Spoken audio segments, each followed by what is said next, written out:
Stay a while. I reach up to hold your sunlit face. Feels like a handful of silk now. I'm in your warm embrace.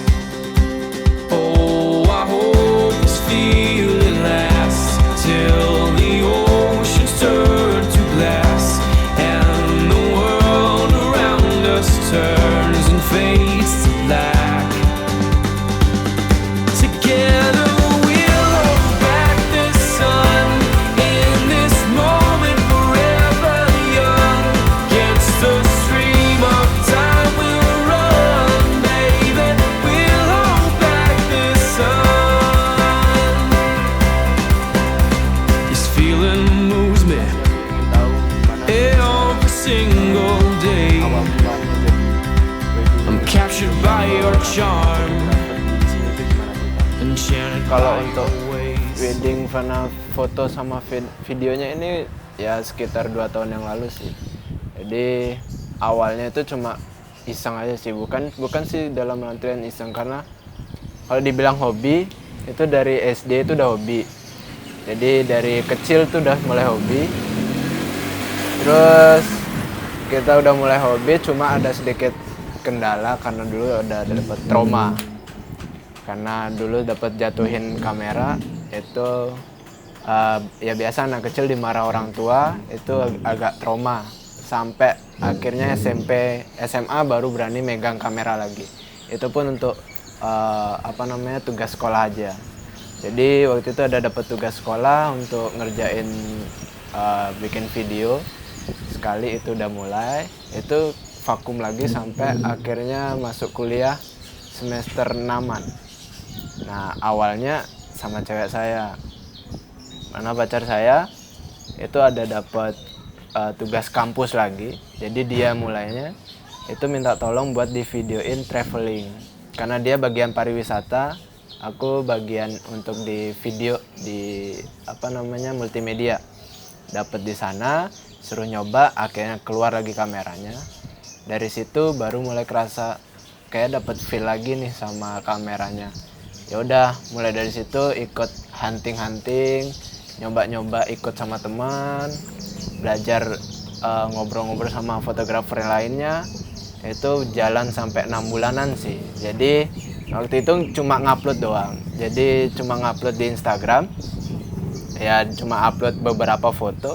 Setelah itu ada yang kontak. Jadi waktu itu ada dapat lagi traveling ke Nusa Penida. Di kontak di sana, itu klien pertama itu. Jadi klien pertama dapat ke Penida itu sekitar 2 tahun yang lalu lah, 2 tahun lebih. Tepatnya kapan ya? Desember kalau nggak salah. Itu jadi waktu itu prewed mereka, cuma belum tahu harga. Ya udah sekalian nanya-nanya, belajar sama teman, ngasih harga berapa, sekian udah dikasih. Akhirnya mereka mau. Itu klien pertama. Hasilnya menurut aku sih yang sekarang udah jelek ya, yang kemarin. Itu hasilnya masih standar lah kalau dibilang. Terus untuk foto juga ya masih belajar juga. Apalagi untuk ngatur warna semua, itu benar-benar masih belajar. Itu klien pertama. Untungnya klienku yang waktu itu mereka juga suka. Jadi dari situ juga makin nambah terus, pengen lagi. Ikutlah sama teman-teman yang lain. Mereka ada kerjaan, ikut nebeng sebentar. Cuma ikut foto nih. Nanti udah setelah itu ikut lagi sama salon untuk take foto. Nah dari situ kalau untuk prewed kayak nggak seru nih cuma prewed doang. Kalau prewed kan cuma hanya konsep kayak gitu aja, nggak ada yang untuk ditantang lagi. Ya udah akhirnya coba buka paket untuk wedding. Dari situ mulai sampai wedding itu sekitar 1,5 tahun udah mulai jalan. Itu kita udah hampir kerjain 100 job, 100 klien. Itu udah untuk sampai tahun ini udah 100-an lebih. Kita kerjain wedding, dari wedding yang untuk Bali, terus mulai dari semua agama sih. Jadi yang mulai bule juga bisa, ada pernah. Cuma untuk itu mulainya ya hanya untuk beberapa klien doang. Jadi hanya kita belum bisa berani kasih harga karena belum tahu kualitas kita. Jadi waktu itu ada teman yang untuk acara resepsinya mereka, kita di hire itu mungkin sekitar 1 juta sih untuk bagian foto saja. Cuma dari situ karena saya pengen belajar untuk bikin video, kita yang menawarkan diri untuk ya udah kalau enggak belajar bikin video tapi kualitasnya belum tahu karena waktu itu belum kualitas gambar kamera juga masih jelek. Dulu saya masih pakai Canon 7D. Jadi untuk di video itu benar-benar nggak bisa diangkat. Dari situ kita coba untuk pakai portofolio. Akhirnya mereka suka walaupun hasilnya standar kayak begitu, mereka suka. Ya udah dari situ kita upload, mulailah banyak yang mencari kita. Terus untuk untuk wedding dan dokumentasi itu baik ulang tahun. Kalau di Bali ada 3 bulanan acara anaknya, itu ada potong gigi, itu kayak seremoni untuk kalau yang Islam itu sunat kayak gitu. Ini potong gigi itu udah sering. Jadi paling sering lah untuk wedding Bali itu sih. Itu aja sih kalau untuk itu. Oke, aku pengen ngomongin tentang prewedding nih ya. Jadi dari awal mulanya prewedding dulu kan ya. Awal mulanya sih traveling. Iya, tapi jadi masuk di dunia weddingnya dari prewed dulu. Untuk kalau di sini tuh prewedding bisa nggak sih ceritain lebih detail kayak tempatnya itu di mana, enaknya paling enak tuh kayak gimana? Kalau untuk prewed itu tergantung dari klien kita. Kalau untuk di Bali itu mereka masih menekan harga. Jadi kalau untuk di Bali itu biasanya mereka mencari lokasi yang murah kebanyakan. Karena untuk mereka untuk acara weddingnya itu budgetnya lumayan besar untuk di sesajen. Jadi kayak untuk Banten itu semua itu mereka lebih tinggi daripada kayak dekorasi itu cuma rendah budgetnya. Jadi mereka untuk prewed itu yang budget sedikit untuk lokasinya. Jadi lokasi paling dikit itu paling sering di Sange. Kalau untuk yang casualnya mungkin di pantai kayak Pantai Melasti bisa. Sekarang itu paling booming Pantai Nyanyi. Itu yang lagi naik daun, lagi ngetren juga. Kalau untuk di luar itu paling sering itu di Batur, Gunung Batur. Itu di kaki gunungnya itu bisa pakai foto. Jadi itu paling sering sih kalau yang masih untuk fotonya. Cuma kalau untuk pakaian adat Bali itu paling sering di Sange. Di Bajir Sandi juga ada. Di Art Center itu paling sering. Kalau keluar daerah itu ada namanya Kertogose. Itu paling sering sih untuk diambil. Tuh. Oh ya. Sejujurnya kalau misal emang budgetnya murah ya, tapi aku lihatnya di Pantai Nyanyi, Pantai Melasti dan lain-lain tuh sebetulnya backgroundnya udah cukup bagus dengan meskipun dibilang murah tapi kualitas yang didapat itu kan tinggi, kalau gitu. untuk Pantai Nyanyi masih gratis untuk sampai saat ini masih gratis. Nggak tahu ke depannya. Itu di sana kurang tahu kenapa bisa sampai gratis karena di daerah Bali di pantainya sekarang udah mulai bayar. Jadi kayak di Pantai Melasti itu udah harganya udah 600.000 terakhir saya ke sana. Jadi kalau di Pantai Melasti itu emang kayak khusus tempat prewed. Jadi ada tempatnya di sana khusus sudah dibuatkan sama mereka, dirapikan gunung kapurnya itu semua udah dipotong biar lebih bagus lagi view-nya. Jadi kalau 600 itu untuk lokal biasanya, tapi untuk kayak orang asing, orang luar itu lebih mahal. Itu belum pernah ngambil ke sana. Itu kalau nggak salah 1,5 atau 1 juta itu di sana. Tapi untuk Pantai Nyanyi sekarang lagi ngetren karena itu juga pasirnya pasir hitam. Cuma menurut saya emang bagus itu berdua, itu paling bagus di sana. Melasti sama Pantai Nyanyi. Karena ya view-nya juga lumayan bagus. Cuma ke arah sananya itu yang harus butuh effort lagi. Jadi kayak macetnya, jalan sempit, itu sih. Apalagi kalau untuk Melasti itu jalanan ke daerah Jimbaran, Uluwatu sana. Kalau ke Pantai Nyanyi itu ke arah Canggu. Jadi dua tempat ini harus butuh perjuangan sih sebenarnya. itu makan waktu juga itu sih. Itu aja. Sebenarnya kalau misal untuk kualitas dan lain-lain, meskipun harga segitu, itu sebenarnya juga termasuk bagus kan, nggak perlu termasuk banyak bagus. dekorasi Ya, dan lain-lain gitu. nggak perlu kayak dirombak lagi sih sudah bagus. Sebenarnya kalau itu sih udah paling bagus ya menurut aku karena natural ya. Karena kalau sekarang saya lihatnya untuk tren-tren deket-deket akhir-akhir ini mereka sukanya yang natural. Jadi nggak perlu yang aksesoris yang aneh-aneh, cukup baju casual mereka jalan ke sana kita foto. Itu sih kalau untuk prewed yang tren akhir-akhir ini. Tapi untuk yang kedepannya kurang tahu, mungkin ada yang penambahan apa. Karena di beberapa objek wisata udah mulai ditambahin ornamen. Itu sih. Jadi berharap semoga di 2 tempat ini masih aman, nggak ada yang aneh-aneh lagi tambahinnya. Sih. Yang selanjutnya itu kan kalau waktu prewedding. Ya. Kalau lainnya bukan prewedding yang orang biasa, itu biasa lokasinya sama kayak prewedding atau gimana? Kalau untuk orang biasa itu misalnya cuma capture momennya mereka, misalnya ada kayak traveling ke Bali gitu kita capture itu bisa ke sana. Karena itu cuma dikenakan biaya tiket masuk aja. Jadi bukan untuk prewed. Jadi kalau udah untuk prewed beda harga, tapi untuk yang capture biasa momen biasa itu gratis masuk entrance fee-nya doang. Jadi nggak masalah kalau ke sana. Jadi sering kita juga ngambil ini yang capture momen misalnya keluarga ke Bali, capture kita bawanya ke Melasti. Itu misalnya kalau mau yang pasirnya hitam ke Pantai Nyanyi itu sih. Karena mereka masih di sana tempatnya sepi.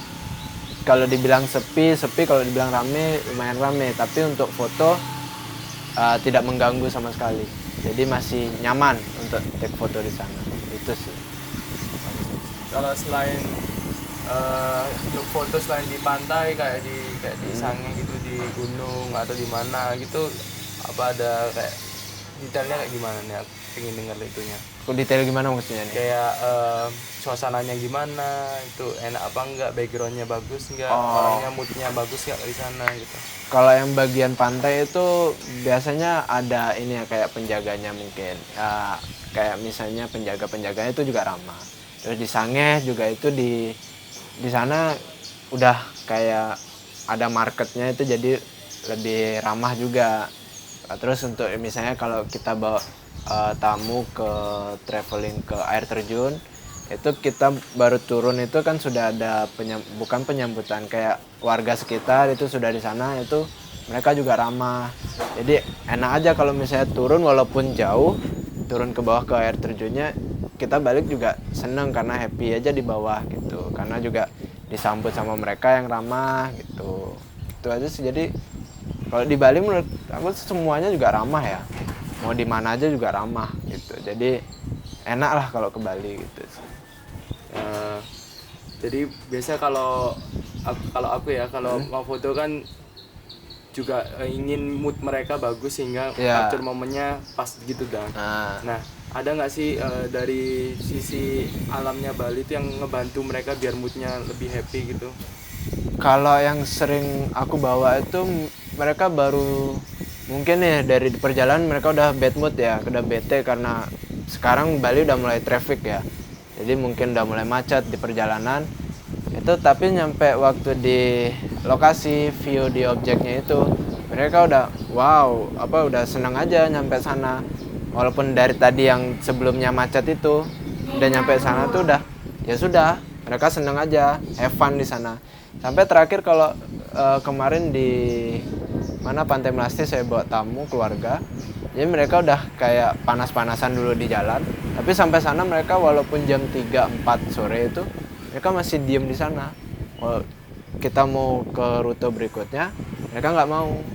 Karena seneng di sana walaupun agak rame ya, tapi ya suka aja pemandangannya gitu. Siapa lagi kalau misalnya ke air terjun, baru mulai turun dari tangga, sudah ngelihat air terjun itu udah wow gitu perasaannya mereka sih. Jadi kayak tempatnya mereka mungkin nggak pernah ngelihat ya gitu sih. Sekarang aku mau lebih ngobrol tentang wedding sih. Belinya kan pernah wedding beberapa Ya. tamu ya, ada yang lokal, ada yang Bali asli, ada yang Bulu juga. Ya. Itu ada nggak sih komen tentang mereka semuanya itu apa yang beda, terus apa positifnya, apa itu? Kalau untuk di asli Bali ya, kalau untuk asli Bali itu kita bisa ngelihat perbedaannya di situ. Jadi kalau untuk asli Bali mereka ada upacaranya, bisa dari pagi sampai ketemu malam lagi, tergantung acaranya itu ya. Karena kalau udah upacara dari pagi, kita bisa ngelihat sedihnya mereka pisah dari orang tua, terus pindah tempat dari yang cewek ke yang cowok.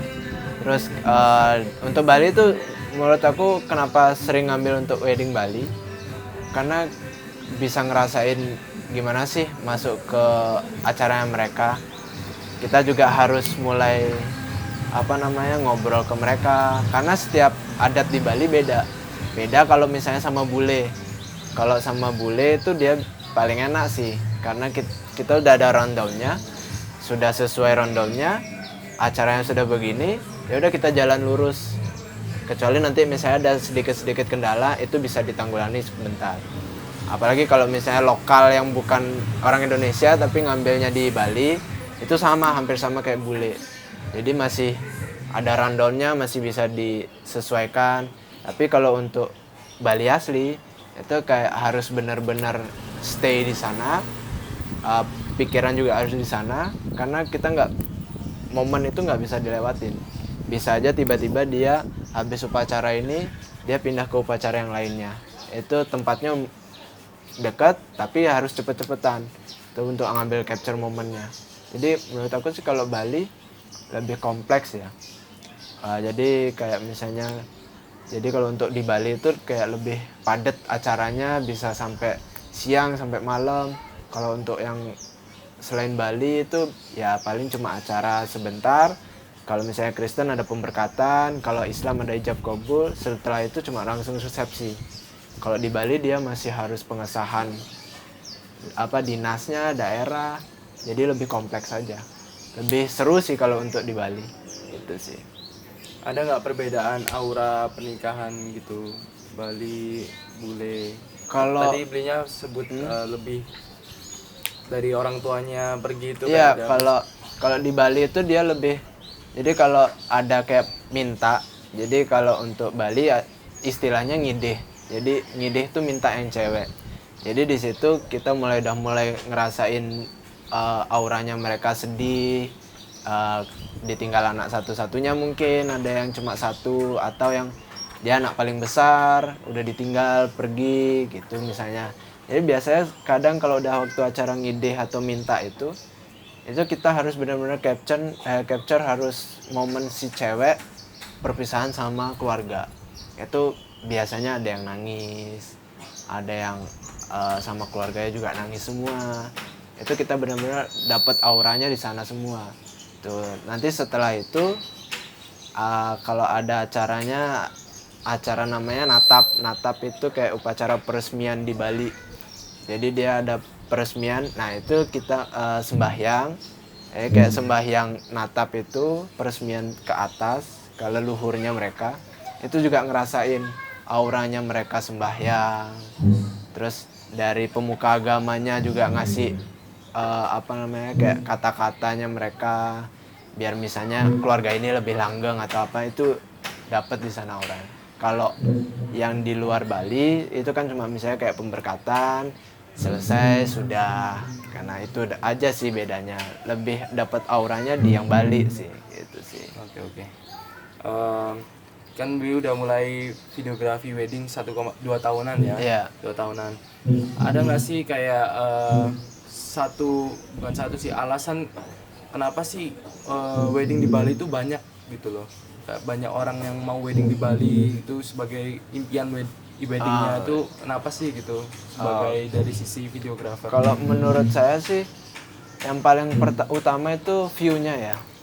Karena kebanyakan yang orang luar ngambil di Bali itu view-nya mereka. Jadi view-nya di Bali ini keseringan misalnya ngambilnya di area objek wisata yang dekat area situ, view-nya udah bagus. Terus juga di Bali itu villa-villa untuk wedding juga sudah mengakomodir mereka pingin apa itu udah ada. Jadi view villanya sudah bagus, ditambah lagi auranya di Bali itu juga bagus. Mungkin di sekitar villa itu ada kayak pantainya, atau misalnya kalau ke arah sawah itu bisa di sawahnya sih bisa. Jadi itu mungkin yang membuat mereka tertarik untuk ke Bali. Jadi jauh-jauh dari tempatnya mereka untuk wedding di Bali, mungkin itu salah satu alasan terbesarnya mereka. Itu sih. Oke, mantap. Wah, ini aja udah keren ceritanya, udah banyak cerita tentang wedding. Enggak gini, cuma itu doang. Iya. Soalnya gimana ya, kita nggak ada wedding videographer di interview yang. Oh gitu. Bagus nih, bagus ceritanya, keren-keren. Ini pertanyaan berikutnya. Kalau misal lagi nggak ada job ya, itu sebenarnya ngapain sih? Apa kayak cari-cari tempat mungkin buat ada next job mungkin? Oh, aku cari tempatnya di sini mungkin ini bisa, atau gimana? Atau Ya, kalau misalnya lagi kosong kita ya, lagi jadwalnya lagi kosong gitu, kita biasanya misalnya explore lagi. Kalau saya karena basicnya traveling, jadi kita pergi keluar kota, misalnya ke Gianyar atau ke Ubud gitu, ke Karangasem, untuk cari spot untuk bawa tamu ke sana. Karena kalau orang bule biasanya untuk honeymoon itu mereka lebih pilih yang anti mainstream sih, yang di luar dari biasa diambil. Ya kadang sampai masuk ke dalam. Jadi kita sebagai videographer, fotografer harus berusaha gimana capture situasi di sana, objek wisata di sana.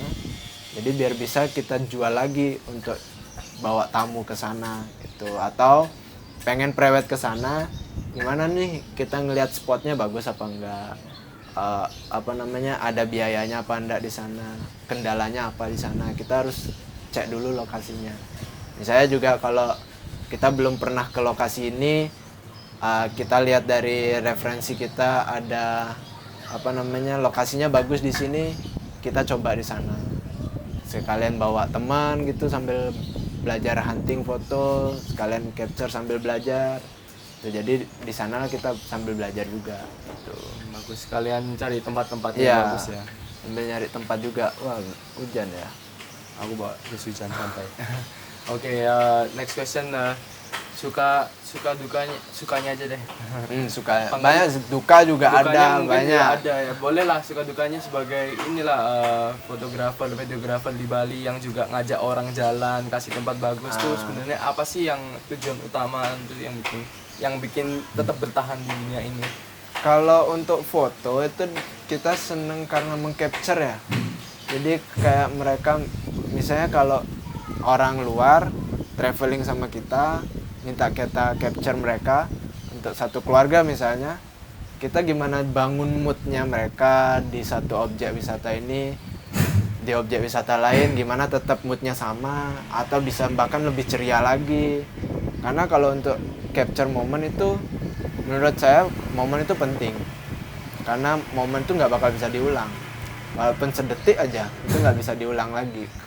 Masa kita balik lagi nih kayak tadi, nggak bisa.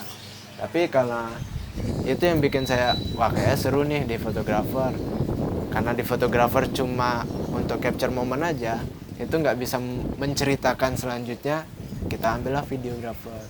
Tuh, jadi karena videografer itu kita bisa menceritakan lebih panjang apa yang kita ingin kasih tahu ke penonton atau ke pemirsa, teman-temannya mereka mungkin kita bisa kasihnya dari situ, dari konsep yang kita pikirin. Jadi kayak foto sama video sih mikirin konsep ya, jadi sukanya di situ, kita lebih mikir lagi gimana sih, lebih kreatif lagi. Jadi ya kenapa pengen bertahan di situ ya, nggak ada bosannya. Kalau emang di sini udah pernah kita coba, berusaha biar coba yang lain.